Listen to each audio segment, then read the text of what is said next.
Hey, ça cartonne les amis, je l'espère pour vous en tout cas. Merci d'être de retour pour une nouvelle partie consacrée aux 3 ans de mon long métrage hommage sur Roger Rabbit. On ne perd pas plus de temps, on reprend là où on s'en était arrêté. J'avais évoqué le fait de remettre le mérite qui leur revient aux vidéastes qui m'apportaient des informations exclusives, inédites dont je n'étais pas au courant moi-même. Et là notamment, nous avons vu des passages de Monsieur Méa ou là encore de Ginger Force. Et c'est pour ça que je laisse leur voix au montage pour ne pas tout simplement reprendre exactement les mêmes termes qu'eux, ça risquerait d'être un peu répétitif. J'essaye notamment d'illustrer les propos avec là aussi des images autres que les leurs, avec notamment les différents ouvrages que j'ai à ma disposition, notamment un que je me suis procuré en format de poche notamment, qui s'apparente littéralement à la BD du film, mais en version de poche, ni plus ni moins. Et je me sers pour enfin parler du roman original, dont j'avais trouvé le résumé traduit sur Wikipédia. J'ai vraiment essayé de condenser l'essentiel de l'intrigue grâce à Wikipédia, donc en vérifiant quand même la traduction pour savoir si mes propos étaient justes.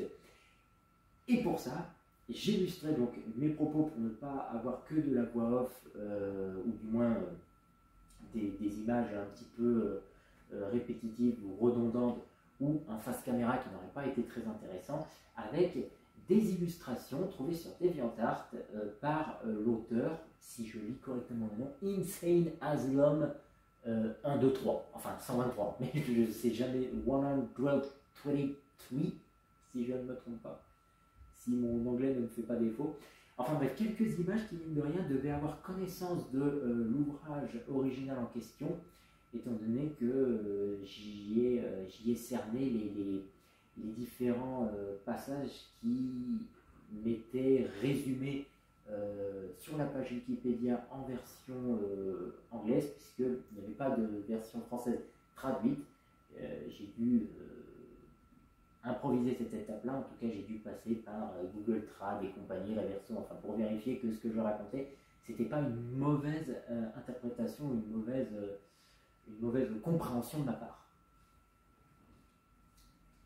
C'était cette image-là de fin où on voit les 3 états de Roger Rabbit, et je trouve particulièrement touchante et résume assez bien l'histoire principale et tous les enjeux. Alors je pense d'ailleurs que c'est une très belle image pour s'arrêter là, étant donné que durant la prochaine partie, il s'agira de parler de ceux qui ont permis de rendre l'adaptation cinématographique possible. Donc, j'espère que ça vous aura plu. On s'arrête là pour cette partie et on se retrouve à la prochaine, bien évidemment. Bye!